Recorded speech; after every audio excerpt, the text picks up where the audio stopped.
Welcome to Artists Union Presents. I'm Marsha de la O, and I'm here with Christopher Buckley.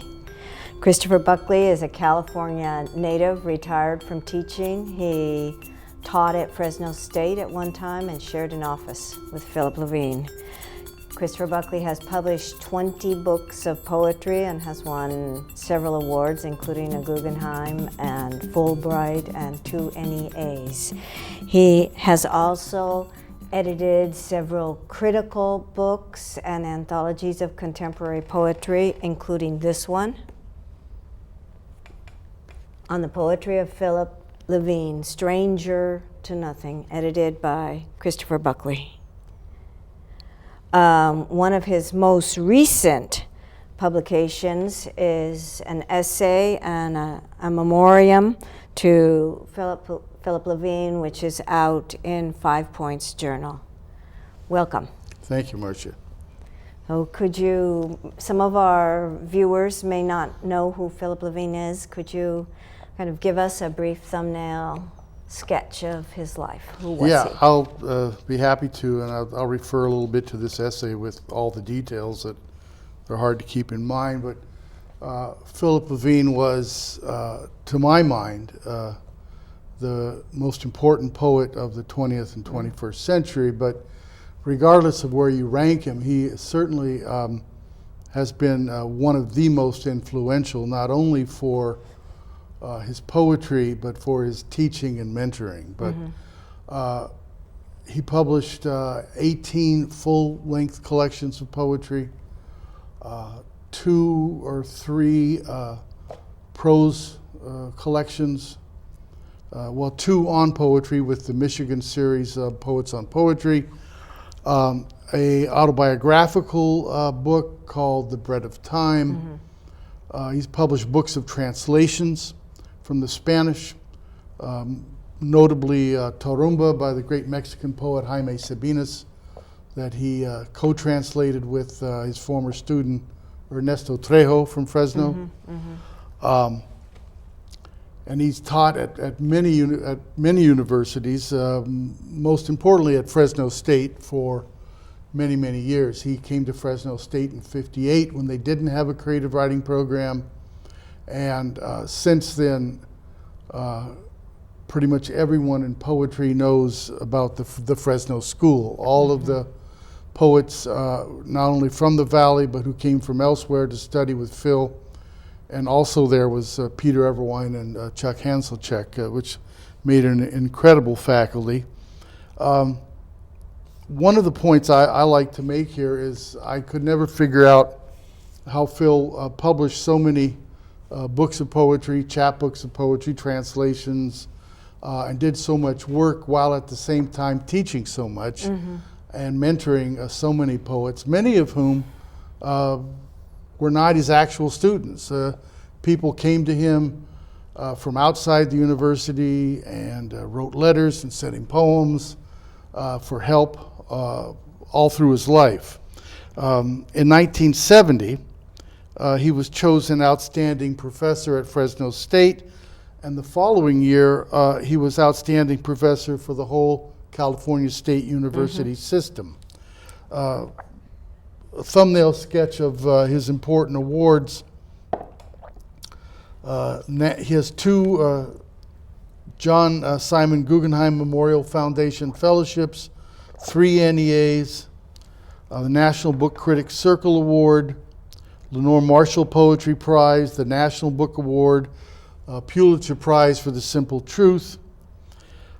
He was appointed 18th U.S. Poet Laureate by the Library of Congress in 2000. That was in 2011, and in 2013, he received the very prestigious Wallace Stevens Award for proven mastery in the art of poetry from the Academy of American Poets. He was elected to the Academy of Arts and Letters, Chancellor of the Academy of American Poets, elected to the American Academy of Arts and Sciences, a really stellar career, of course, and received many, many other awards for his poetry that are not mentioned here. But So Phil Levine made a huge contribution to American letters. And can you talk a little bit about how, on the personal level, how you knew him, how you got to know him, and what your connection to him is? I got to know Phil through tennis. Through tennis? Many years ago, and many pounds ago, I was a tennis professional. And when I was young, I was at San Diego State working on an MA in creative writing with Glover Davis, who was one of Phil Levine's early students. And at the time, I was trying to play tennis on the team there. I was teaching tennis in the summers in Santa Barbara, and then trying to be a graduate student and write poetry. And I was going back and forth between taking a job at a country club in Santa Barbara or taking a shot at being a poet. And one year we were, Glover had got Phil to come down for a reading. And in those days, early 70s, poetry readings were very, very big. Yes. A lot more poets, but then the culture was different. Right. And a lot of people who weren't poets came to poetry readings. Yeah. And we had a big place in San Diego State called Montezuma Hall. I don't know how many it held. It must have held 500 or 1,000, but Gary Snyder read there, Phil read there. They each do crowds of 350, 400 people. And in those days, everyone was playing tennis. Johnny Carson was playing tennis. Woody Allen, Diane Keaton were playing tennis, and Annie Hall. Yeah. And it was just the popular social thing. And Phil liked to play a lot of tennis. He played professor's doubles every week, a couple times up at Fresno State. He had a regular game. So he told Glover he'd come down and read at Fresno State if he could be sure to get him a tennis game while he was there so he wouldn't miss his weekly match. So that's how I met Phil. You were Glover hooked me up and said, we'll get out there and play a couple sets with him. So, alone or doubles? Yeah, no, we just played singles, and I was very kind. I gave him a courtesy game or two and a couple, I fed him a couple put away volleys, which was very wise because the next day there was a workshop and I had a terrible new poem, a really miserable poem. And because I'd been nice to him, he was very rigorous. There's no one ever more rigorous with the poem than Phil. So he looked at my poem and said, well, this isn't very good. It has one good line. Let's go to the next one. So I was very relieved and very happy I'd been generous on the tennis court. Over the years, we played tennis every time we come up to Fresno and at Bread Loaf and things like that. But my real gift was when I went to Fresno State to teach after teaching various places in Southern California. I was given an office with Phil. His office partner was out on sick leave, and that was the open space, and they put me in there. And that's probably the biggest gift I've ever received in poetry. Were you thrilled? Oh, absolutely. Well, thrilled and intimidated. And, Yes. I mean, I knew Phil a little bit, but that's how I got to know him. I taught in the morning, 8, 9, and 11 composition classes, and Phil would come in the afternoon, so I'd sit there and grade papers for hours because there was that's what you had. Each week was 75 essays, and I just filled the time up grading papers until Phil arrived at 2 or 3 in the afternoon. And I would just say, what about that Ashbury poem in APR this week? And get him going, and then he would tell me stories, and he was a great raconteur. So that's how I got to know him. Then, of course, all the interactions in Fresno, the readings and parties and whatnot. But And did that connection with him last over time, or oh yeah, no, we were friends 43 years. Phil. How wonderful. Yeah, Phil passed away Valentine's Day, February 14th last year. And so I guess it was about 43 years that I knew him. I did not ever receive much help from him with poems. I think in all the years that I knew him, I sent him 3, maybe 4 poems for help. Because I have regular friends from graduate school, Gary Young, John Weinberg, who are editors, we trade poems back and forth, but a time or two, the work would go through them and it still wasn't working, and I knew it needed some very rigorous feedback, and so I'd send it to Phil, but very rarely, because he was... You were reluctant to do so? Yeah, he had so many students, Uh-huh. and past students would always send him work. And then there were all these people that were not his students that were always sending work and asking for help and advice and mentorship. So I tried not to add to the burden. Well, that brings up the point of his remarkable contributions as a teacher. I understand that many poets who came through Fresno State were shaped and went on to really illustrious careers. Yeah, the real testament to that in the way of a book you can put in your hand is that there are 4 anthologies of Fresno poets.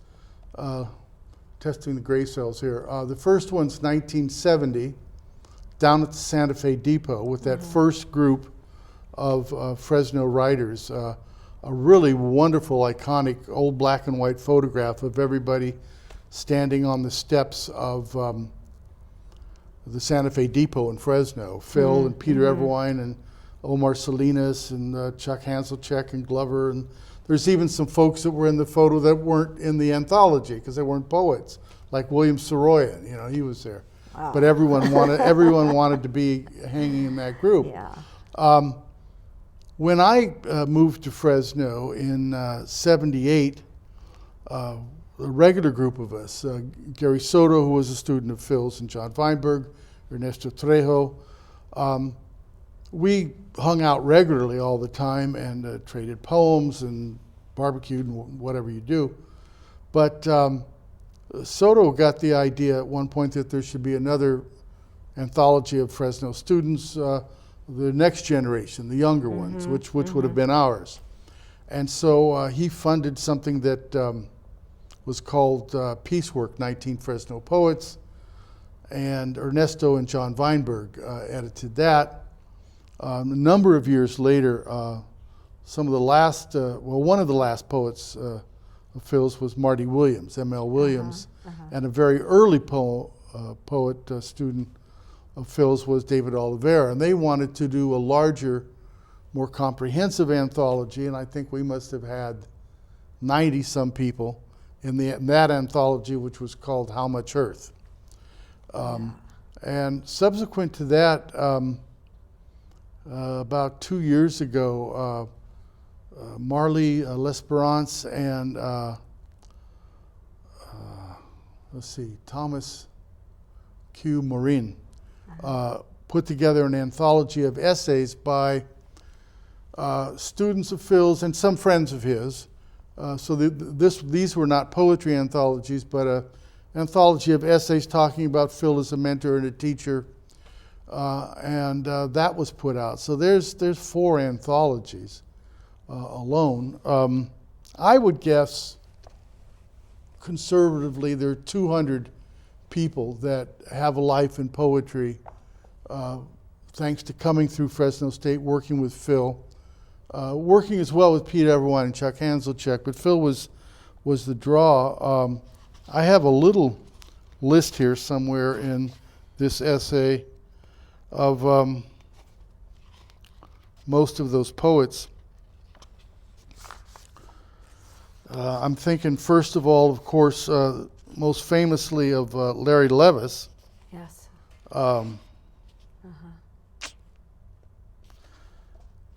And there were lots of others. For some reason, that's escaping me here. Well, that's okay. I was thinking about... Oh, here we are. Okay, great.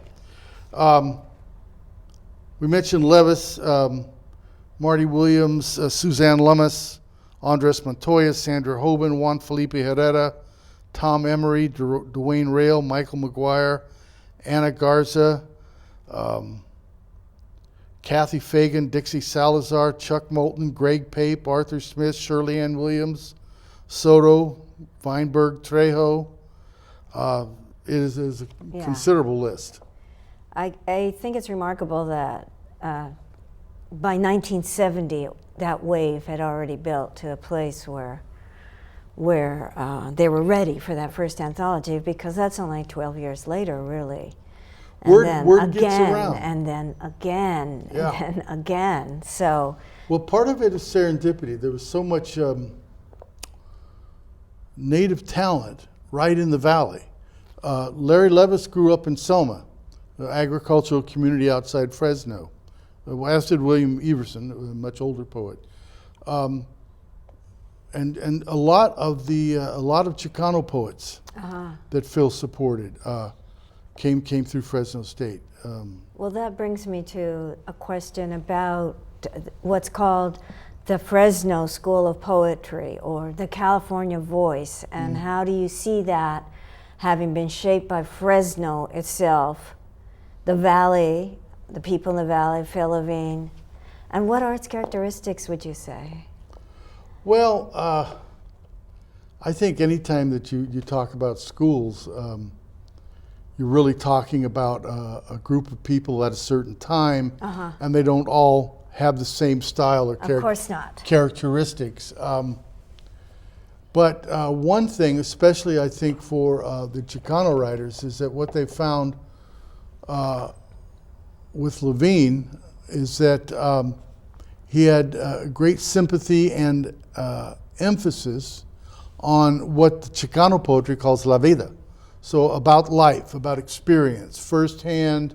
Your life is good enough to write about. There's meaning and epiphany in your everyday life, even though you have not gone to the North Pole or written a book of philosophy. And so that was a big draw for many people, and people as diverse as, say, Larry Levis and Omar Salinas go in that direction. Gary Soto, his first book was The Elements of San Joaquin, where he grew up, writing about farm work and writing about coming out of poverty and trying to find a life. The real and then different voices. David St. John voices, unlike the rest of these, for instance. But David came through Fresno. His dad was the tennis coach at Fresno State. David was a good player. So, in addition to Phil, for a little while early on in the 60s, you had Robert Mezzi, but I don't know that Mezzi was that important of an influence, but there was a number of poets that those were kind of the looser hippie days, and I think some of Mezzi's earlier poetry was influential, but he wasn't there that long. But certainly Peter Everwine, who was Phil's greatest friend, Yes. and an editor, and who has an entirely different voice than Phil. So young poets coming through would learn from Phil about specificity and experiential detail, driving rhythms, image making, and things of that nature. And then they would hear a different, more disembodied, meditative voice from Peter, who also introduced a lot of Eastern European poetry. So there's a real mix going on there, but the catalyst is having, and then Chuck Hanselcheck came there when he was 24 years old to teach. He had been a student of James Wright's. And Chuck has always valued a very pure, clear, accessible line and image. So all of those things together shaped the poets. And they found sustenance, and they found community. There's a terrific community. A number of other poets there: Dennis Saley, Bruce Boston, Sam Pereira, and they all supported each other. So there's a school there that has developed over the years, and I kind of became a part of it, living there and teaching there. And those were the first books of contemporary poetry I ever read. Were They Feed They Lion by Phil and Collecting the Animals by Peter. So those things all together made a group. And what you didn't have was anyone writing language poetry or the beginnings of it, or that kind of silliness.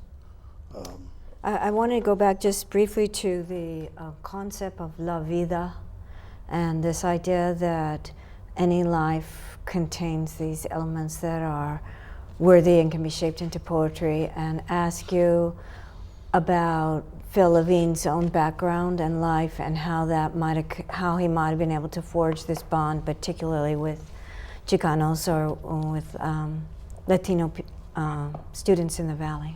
Well, it's about work, and there's there's a book, right? What Work Is. Winner of the National Book Award, 1991.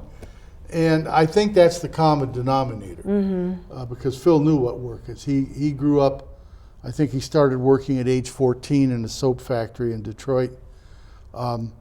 Spent many years working in the auto industry on graveyard and swing shift at Chevy Gear and Axle, Ford Rouge, and horrible work. And what he has said many times was that he realized that if his poetry was going to mean anything, he needed to speak for that experience, that no one had spoken for these people. No one had brought forth the element of work, and what he found to be the amazing dignity of the people that did all this brutal labor. And that's where he came from. He would work all night, go home, get a little sleep, and get up and then go to school. Was he going to high school at that time, or college? Well, yeah, he was going to college at Wayne University, which later became Wayne State.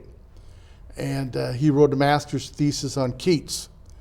I think it was Ode to Indolence, which is something different than work, isn't it? And then he went to Iowa, where he took a class with Lowell.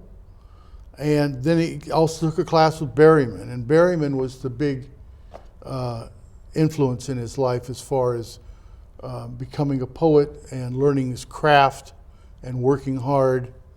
And he has a terrific essay in his book, The Bread of Time, called My Own John Berryman, which talks about Berryman as a fabulous teacher. Lowell, he was not much of a teacher, but everyone knew that. He was just famous at the time. But he said he was a nice man. So that's where Phil comes out of it. He has a twin brother, Edward. And they were doing, and Edward's a painter, and I think for a while he was working at music when they were young. And they were both doing all of this work and grew up together there. The older brother, Eli, went off to World War II, and they didn't because they were younger. Yeah. Here's a poem of work, and what I say in my essay that I want to preface this with is that when Phil was appointed poet laureate late in life, how they skipped over him that long, I don't know. He was frankly amazed. He thought, well, they're never going to get to me. I'm 80-something now. But they did. Different people make the appointments. And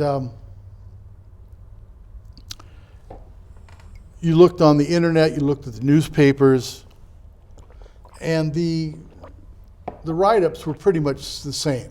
Yes. And that's because journalists, by and large, don't read poetry. Poets read poetry, the people don't, so they pick up what's readily available, and one person says this, and the next person will say the same thing because it's out there and available. So they all say, poet of the working class, poet of Detroit's working populace, et cetera, and that's true. 40 to 50% of Levine's important work is about work, but that's not all of it. And so what I wanted to make clear in my essay was that there were all these other aspects to Phil, not the least of which was his teaching and mentoring, which he gave himself wholeheartedly to. There was an interview once with a woman that said, she asked him, she said, well, with all this teaching in the classroom that you do, and back in those days, he's probably teaching 4 classes a semester. She said, how do you write? Don't you hold back a little energy, a little something for yourself? Mm-hmm, mm-hmm. And Phil said no. He said to do so would be a betrayal of poetry as well as a betrayal of my students. He said I would lose whatever integrity I had if I did that. So there's the teaching, there's the metaphysical work, the work on all the poems on Spanish Civil War. Mm-hmm. And then I think he was the best writer of the long poem that we've seen for 100 years. Mm-hmm. Many, many long poems in his work, such as A Walk with Tom Jefferson, Burns, Silent in America, A Poem with No Ending, Letters to the Dead. These are spectacular tour de forces mm-hmm. that work symphonically and work imagistically. They all have different strategies. So there's all these other aspects and range to his voice and vision, which just that one label doesn't adequately cover, but that's still important. And here's one of the better poems, I think, poems of work, written about having an apartment with his brother. They're in their 20s, they're in mm-hmm. Detroit, they're looking for work, they're doing various work, and it's called You Can Have It, which is an old phrase from the 50s and 60s, you know. You don't want something, you can have it, I'm leaving, you know. You can have it. My brother comes home from work and climbs the stairs to our room. I can hear the bed groan and his shoes drop one by one. You can have it, he says. The moonlight streams in the window and his unshaven face is whitened like the face of the moon. He will sleep long after noon and waken to find me gone. 30 years will pass before I remember that moment when suddenly I knew each man has one brother who dies when he sleeps and sleeps when he rises to face this life, and that together they are only one man sharing a heart that always labors, hands yellowed and cracked, a mouth that gasps for breath and asks, am I going to make it? All night at the ice plant, he had fed the chute its silvery blocks, and then I stacked cases of orange soda for the children of Kentucky, one gray boxcar at a time with always 2 more waiting. We were 20 for such a short time, and always in the wrong clothes, crusted with dirt and sweat. I think now we were never 20. In 1948, in the city of Detroit, founded by De La Muth Cadillac for the distant purposes of Henry Ford, no one wakened or died. No one walked the streets or stoked a furnace, for there was no such year. And now that year has fallen off all the old newspapers, calendars, doctor's appointments, bonds, wedding certificates, driver's licenses. The city slept. The snow turned to ice, the ice to standing pools or rivers racing in the gutters. Then bright grass rose between the 1,000 of cracked squares, and that grass died. I give you back 1948. I give you all the years from then to the coming one. Give me back the moon with its frail light falling across a face. Give me back my young brother, hard and furious, with wide shoulders and a curse for God, and burning eyes that look upon all creation and say, you can have it. Mm-hmm. Mm-hmm. So that's the kind of work they were doing in life, and trying to find a way out, which was education, but it was piecemeal as they went along, working night shifts. So how old was Phil Levine when he came to Fresno State and started that creative writing program? Let me see. So that would be 58, and he's born in 28, so he's 30, right? He's 30 He's years 30 old. years old. He had been... And his work changed at that time.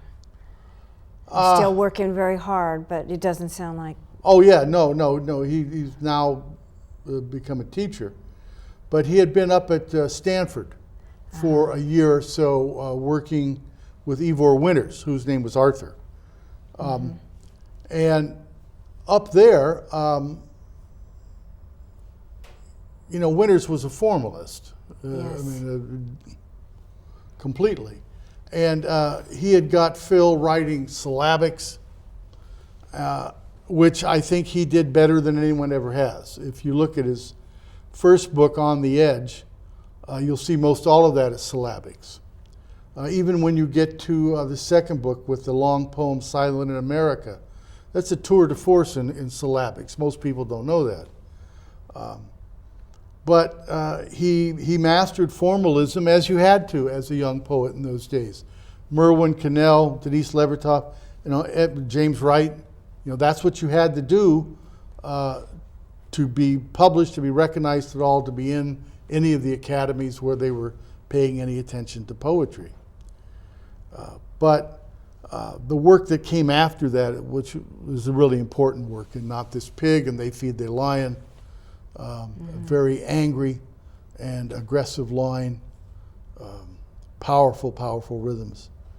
And that changed. That changed several books later when he changed with Sweet Will. When you would still find the title poem, Sweet Will, is still about working in the auto factories in Detroit, and yet it's not then just witnessing or testifying to the dignity of the individuals that survive there. It moves on and has a more metaphysical, spiritual, although secularly, resolution to it. And his poetry really expands from there. Well, you mentioned the range of subject matter, and so I wonder if we could hear a poem that looks at something different that he was doing. Well, let me see. Later on, the one thing people often forget or are not aware of is that Phil was probably had one of the greatest senses of humor of anyone I'd ever met. Okay, that sounds good. He'd read these just immensely intense and powerful poems, and the patter between the poems was very, very funny. He could have done stand-up comedy at any club in a major city. And he also had poems that were fun, and he would get a little light into some of the facts. Here's a poem called Facts. That's kind of has a lot of irony, and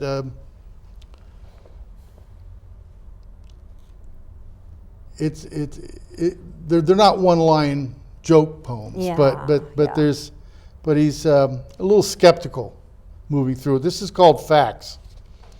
The bus station in Princeton, New Jersey has no men's room. I had to use one like mad, but the guy behind the counter said, "Sorry, but you know what goes on in bus station men's rooms." If you take a 37 Packard grill and split it down the center and reduce the angle by 18% and re-weld it, you'll have a perfect grill for a Rolls Royce, just in case you ever need a new grill for yours. I was not born in Cleveland, Ohio. Other people were, or so I have read, and many have remained, which strikes me as an exercise in futility greater even than saving your pennies to buy a Rolls. F. Scott Fitzgerald attended in Princeton. A student pointed out the windows of the suite he occupied. We were on our way to the train station to escape to New York City, and the student may have been lying. The train is called the Dinky. It takes you only a few miles away to a junction where you can catch a train to Grand Central, or if you're scared, to Philadelphia. From either, you can reach Cleveland. My friend Howie wrote me that he was ashamed to live in the city whose most efficient means of escape is called the Dinky. If he'd invest in a Rolls, even one with a Packard grill, he'd feel differently. I don't blame the student for lying, especially to a teacher. He may have been ill at ease in my company, for I am an enormous man, given to long bouts of silence as I brood on facts. There are 2 lies in the previous stanza. I'm small. Each year I feel the bulk of me shrinking, becoming more frail and delicate. I get cold easily, as though I lacked even the solidity to protect my own heart. The coldest I've ever been was in Cleveland, Ohio. My host and hostess hated and loved each other by frantic turns. To escape, I'd go on long walks in the yellowing snow as the evening winds raged. The citizens of Cleveland, Ohio passed me sullenly, benighted in their Rolls Royces, each in a halo of blue light sifting down from the abandoned filling stations of what was once a community. I will never return to Cleveland or Princeton, not even to pay homage to Hart Crane's Lonely Tower or the glory days of John Berryman, whom I loved. I haven't the heart for it, not even in your roles. Long walks in the yellowing snow. Yeah. He has a number of what I think of as more metaphysical and spiritual poems, but they're longer and a little tough to read. Let me read. I have a poem here, Ascension, to read, but one thing that I didn't want to skip over was something by Larry Levis. Oh, yes. Who we all think. Yeah, we should definitely talk about Larry Levis. Yeah. Not only Phil's most important student, probably the genius of our generation. Mm-hmm. And he became, over time, one of Phil's best friends and best critics. Mm-hmm. Phil could trust Larry. They would trade poems. This is later in life now. Mm-hmm. But often he would get the same thing back from Larry that he had given Larry, which is he'd send him a poem and Larry'd say, you know, the ending of this, the voice isn't true to the rest of the poem, or this doesn't sound like you, or you've done this before. Mm-hmm. And he wouldn't pull any punches. Mm-hmm. For a long time, Phil couldn't trust anyone because he was becoming famous, he was judging contests, and everyone will tell you you're wonderful, and he knew better than to believe that. When I was editing the book on Phil for Michigan, that's the visual aid here, the poetry of Phil Levine, these series are called Under Discussion, and there's books out on Elizabeth Bishop and Ginsberg and everybody. And what they generally did was collect and order and select the criticism and response to the work thus far. And I was telling Donald Hall at the time, I said, I'll do that, but I want a section at the back where I solicit essays from people right now that will write an appreciation of the work as well as the historical response. And I got great essays from Ed Hirsch and various people, but I got Larry to write one. And Larry's essay is essentially a testament to the value of a great teacher. And that essay alone is worth the price of that book. Do you have an excerpt? That I have exactly. This is from the end. After he's gone through, and Larry had an amazing memory and could remember all of these hilarious things that Phil would say in workshop. Like, this poem has an ear. I can see the rest of you have ears. They're there on the sides of your faces.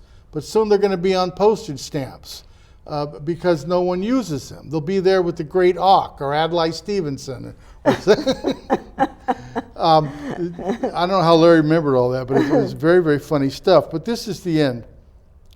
Larry writes, to attempt to be at all objective about my friend and my first teacher, Philip Levine, is impossible for me. For to have been a student of Levine's classes from the mid to late 60s was to have a life, or what has turned out to be my life, given to me by another. And certainly then at the age of 17, I had no life, or no passionate life animated by a purpose, and I was unaware that one might be possible. It isn't enough to say that Levine was a brilliant young poet and teacher. Levine was amazing. His classes during those 4 years at Fresno State College were wonders, and they still suggest how much good someone might do in the world. For in any of those 50-minute periods, there was more passion, sense, hilarity, and feeling filling that classroom than one could have found anywhere in 1964. Whenever I try to imagine the life I might have had if I hadn't met Levine, if he had never been my teacher, if we had not become friends and exchanged poems and hundreds of letters over the past 25 years, I can't imagine it. I cannot see myself walking down one of those streets as a lawyer, or the boss of a packing shed, or even as the farmer my father wished I would become. When I try to do this, no one's there. It seems that I simply never had been at all. All there is on that street, the leaves on the shade trees that line it, curled and black and closeted against noon heat, is a space where I am not.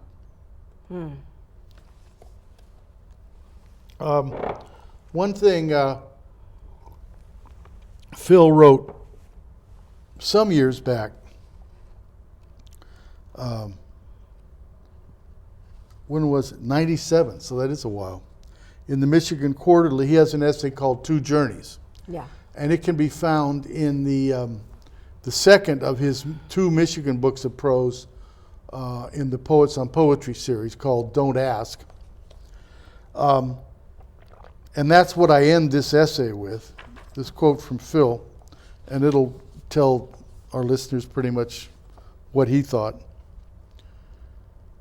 But the art I have pursued for better or worse for over 50 years is poetry. And I have found it an enterprise worthy of a human life. And I haven't the least notion if anything I have written will, in the hearts of others, outlive me. Why, you might well ask, with that knowledge, do I call it an enterprise worthy of a human life? Because I have been part of something far larger than myself. I have been part of the attempt to verbalize as precisely as possible what it is meant to live through the Great Depression, the horrors of World War II, the fiasco of anti-communism, the long, painful, failed struggle for racial justice, and wind up in old age in a country gone to ruin through the greed of capitalism with a technology that can take us to the moon while our streets are stained by the lives of the poor and the homeless, the present world of Microsoft, unfettered pollution, the epidemic of murderous drugs. I have been part of the generation of Adrian Rich, John Ashbery, Galway Kinnell, W.S. Merwin, Robert Creeley, Anthony Heck, Denise Levertov, Etheridge Knight, Sylvia Plath, Allen Ginsberg, Gary Snyder. We have done our best to capture the century in verse. We have told America and the rest of the world, should it care to listen, what it's been like living through this age. We have been useful.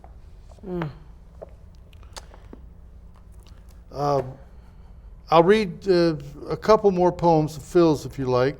Oh, yes, go ahead. Yes, One, I love that.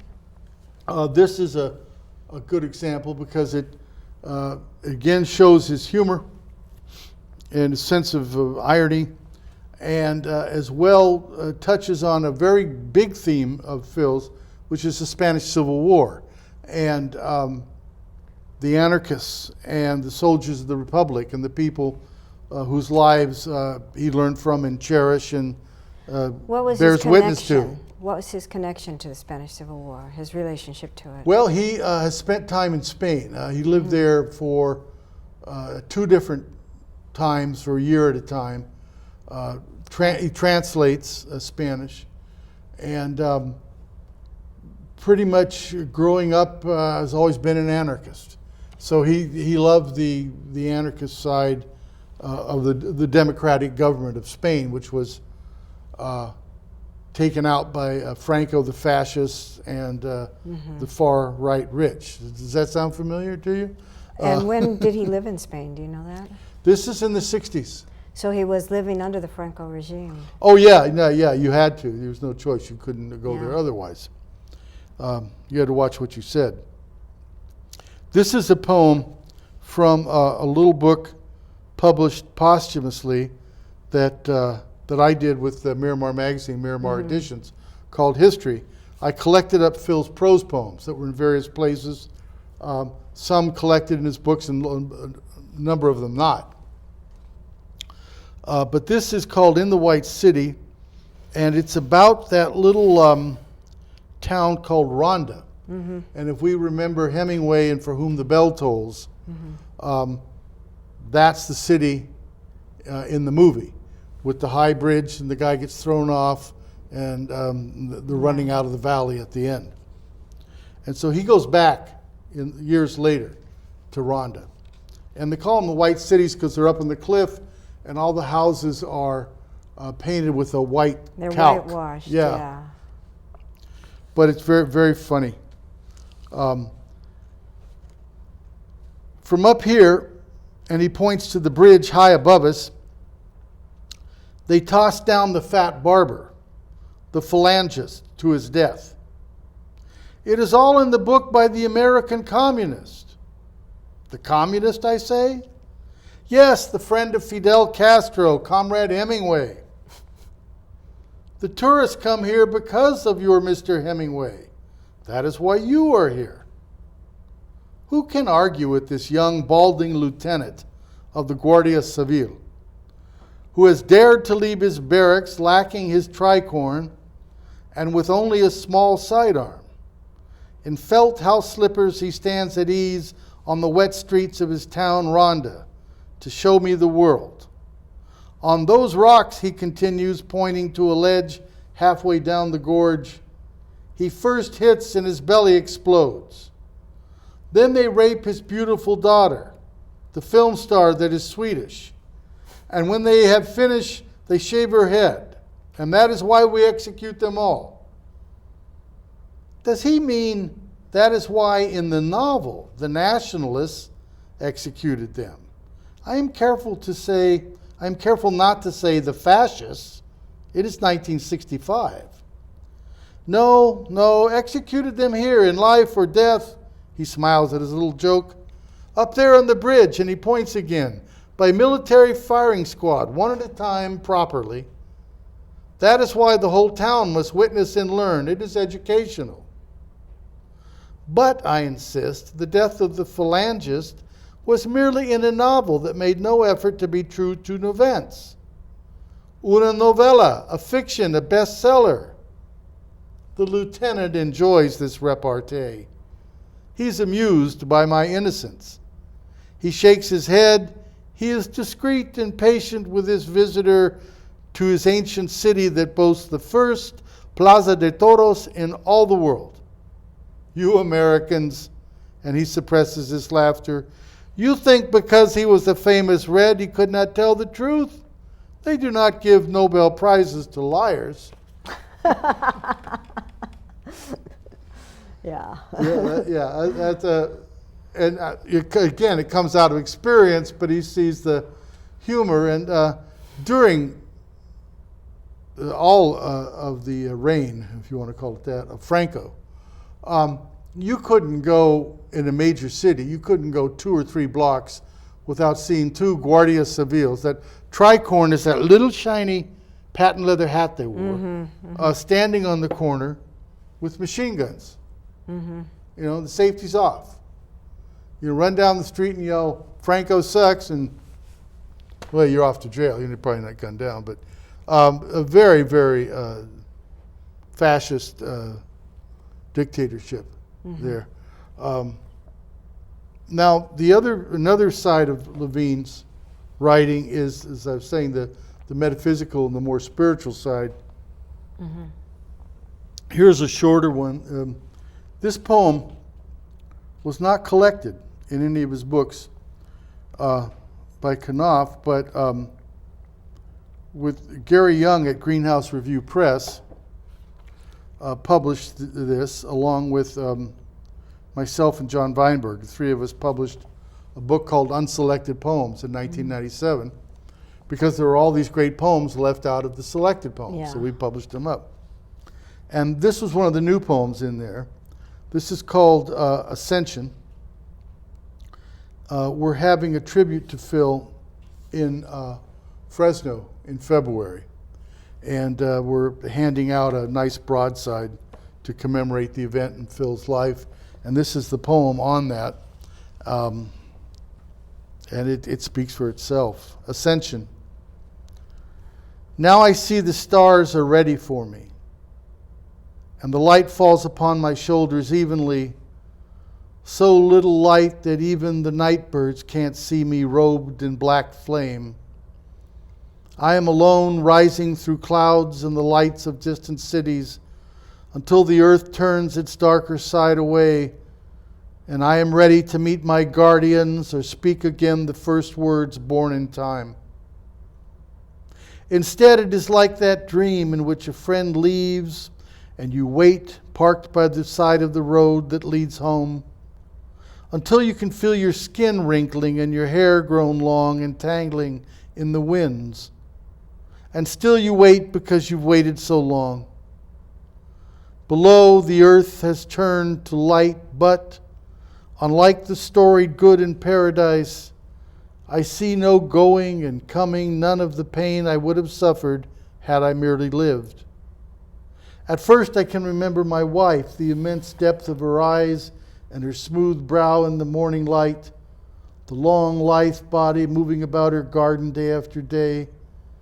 At the ease and the light of those brutal summers, I can see my youngest son again, moving with the slight swagger of the carpenter hitching up his belt of tools. I can even remember the feel of certain old shirts against my back and shoulders and how my arms ached after a day of work. Then I forget exhaustion. I forget love, forget the need to be a man, the need to speak the truth, to close my eyes and talk to someone distant but surely listening. Then I forget my own trees at evening, moving in the day's last heat like the children of the wind. I forget the hunger for food, for belief, for love. I forget the fear of death, the fear of living forever. I forget my brother, my name, my own life. I have risen. Somewhere I am a god. Somewhere I am a holy object. Somewhere I am. Wow. Yeah. Anything else? I think that was a beautiful ending. It's a beautiful ending too. Yeah, there was no one like Phil in the poetry world. Will not be the same without him, and he was a great example, just as a man, someone with a fierce moral sense, and an incredible amount of generosity for all the people that he taught and helped. And I had a letter last week from a woman whose poem I accepted for Miramar, who had heard him read once many years ago, and was talking about how much she missed him. And she says, I don't know how I can say that. I only saw him once. But she said his poetry has so much importance to me that I'll miss not seeing more of it. Well, thank you very much for sharing your Phil Levine with me and with all of the viewers. Well, thanks for having me. It's great to talk about Phil. Yeah.